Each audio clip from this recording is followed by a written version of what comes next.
You might still be in shock following the ending of Avengers Infinity War, but hope is on the way in the form of Captain Marvel. It's worth wondering how any new superhero can beat back Thanos after the Mad Titan took down just about every other Avenger. We've combed through decades of comics and months of interviews to find out just how powerful Captain Marvel really is. From her energy absorption powers to her intergalactic political prowess, here are the ways that Captain Marvel could win the war against Thanos in Avengers 4.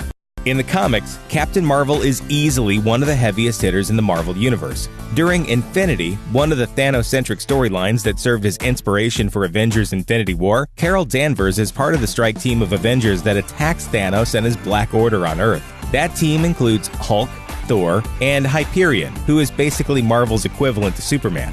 That's a powerful group, and Captain Marvel is as strong as any of them. Carol Danvers, aka Captain Marvel, aka my favorite new Avenger. Beyond her powers of super strength, flight, and energy blasts, she also has the ability to absorb various forms of energy. Like Chumbawamba, Captain Marvel gets knocked down, but gets back up again. Thanos might be strong, but this will be the first time on screen he'll be fighting someone who gets stronger the more power he throws at her. One of Carol Danvers' key attributes is her status as a cosmic hero. No matter what team she's a part of, her adventures very often take her to space. In Uncanny X-Men number 163, Carol and the X-Men were kidnapped by an alien race known as the Brood, who performed experiments on her. Their genetic meddling unlocked a new level of power for Danvers, giving her a new identity, binary, and a physical connection with the connective tissue of the universe. Carol eventually burned out her new powers after restoring a dying sun to full health and returned to her previous power levels. Although when she overloads her absorption powers, she's still able to tap into binary form temporarily. Thanos has no idea what he's in for. Of course, the powers we previously mentioned are all from the comics. Even if she's powerful in the comics, she can't possibly be more powerful than an Asgardian god or the Sorcerer Supreme in the movies, right? Wrong. According to none other than Marvel Studios chief Kevin Feige himself, Carol Danvers is more formidable than anyone else we've seen in the MCU thus far. In a talk with Vulture, Feige said, "With Captain Marvel, she is as powerful a character as we've ever put in a movie. Her powers are off the charts, and when she's introduced, she will be by far the strongest character we've ever had." There's a very good chance that the cinematic Carol Danvers can take down Thanos in a straight-up fight, even without the help of the other Avengers. Infinity served as a major inspiration for some scenes in Infinity War, like the Wakanda invasion and Thanos' Black Order helping him fight Earth's mightiest heroes. But it wasn't the biggest influence on the film's plot.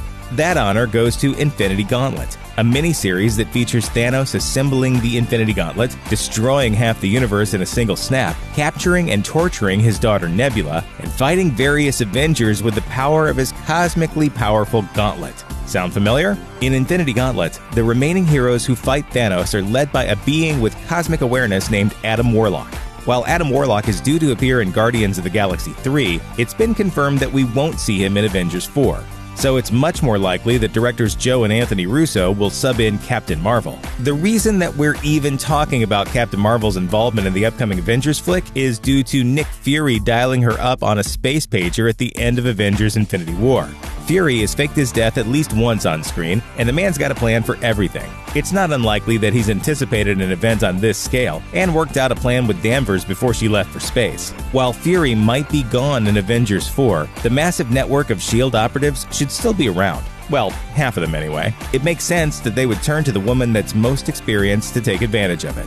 Aside from her powers, there's another aspect to Captain Marvel that might come into play for Avengers 4, her military experience and role as a leader. She was an executive director of S.H.I.E.L.D. in the Ultimate Universe, and even in the regular Marvel Universe, she was a colonel in the Air Force. Not to mention the many times she's led a team of heroes for interplanetary defense or as the head of Alpha Flight. While her superpowers and fighting prowess are arguably the flashiest aspects of the character, it just might be her military leadership that helps her rally the Avengers to finally stop Thanos.